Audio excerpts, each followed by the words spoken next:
Travel Radio International, explorations into destinations around the world. Hello, I'm J.D. Streeter. Hello, I'm Patricia Lawrence. In Gatineau, Quebec, the Canadian Museum of Civilization interprets 15,000 years of Canada's history through great halls of remembrances with a chronological walk through the building. This audio journey was made possible with support from Les Suites Hotel, Ottawa, on the web at les-suites.com, centrally located in Canada's capital, Ottawa. The music playing throughout this audio journey is by the Ottawa Chamber Music Society. We are exploring the Canada Hall of the Museum of Civilization in Quebec, across the Ottawa River from Canada's capital city, Ottawa, Ontario. Our guide is historian and curator of the Atlantic Province's History Division, Dr. Peter Ryder. The idea behind the whole history of Canada is that the Atlantic Ocean is sort of like soup in a plate, and around the soup is a rim. People moved around the rim. They lived on both sides of the Atlantic. In terms of numbers, the native population of North America was somewhat approximate to the population of Europe, maybe 1,000 years ago. And then gradually what happened is that Europeans expanded out of their continent, and they moved around the rim of the Atlantic, up through the Shetlands, over to Iceland, over to Greenland, and eventually they came down and settled on the eastern shorelines of Canada.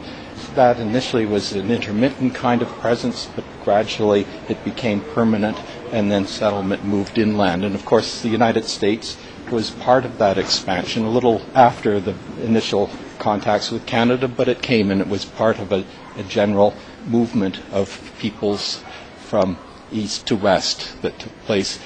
In a way, we look at the history of North America and the history of Europe as a continuum. It's the same history. And what happened as the Europeans moved into the North America was they interacted with the inhabitants that were already here, and between the two created something quite different, something that was unique to North America.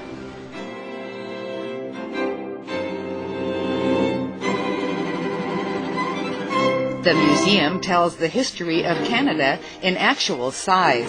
Visitors can get close to and sometimes walk inside businesses, houses, taverns, places of worship, and more. The dioramas are either replicas or the real McCoy. Where it begins is with the arrival of the Vikings, and they're offloading some of their supplies in L'Anse aux Meadows around the year 1000. L'Anse aux Meadows was a site that was discovered in Newfoundland a few decades ago. It had been rumored to exist well before then, but it was really only within the last generation or so that there have been concrete discoveries of both the settlement site and other places that the Vikings stopped to gather wood and other resources. What did they find? In the case of L'Anse aux Meadows, they actually found the foundations of the houses that were built. It's quite a bleak site on the northern tip of the Great Northern Peninsula in Newfoundland, near a place called St. Anthony. You can find out more about visiting Ottawa, Canada, on the web at ottawatourism.ca. Maps and guidebooks were provided by American Map and Insight Guides on the web at americanmap.com. Audio journeys are a production of Travel Radio International. Theme music is written and performed by Gene Parsons on the web at stringbender.com. I'm J.D. Streeter. For Patricia Lawrence and all the crew at Travel Radio International, happy and peaceful travel.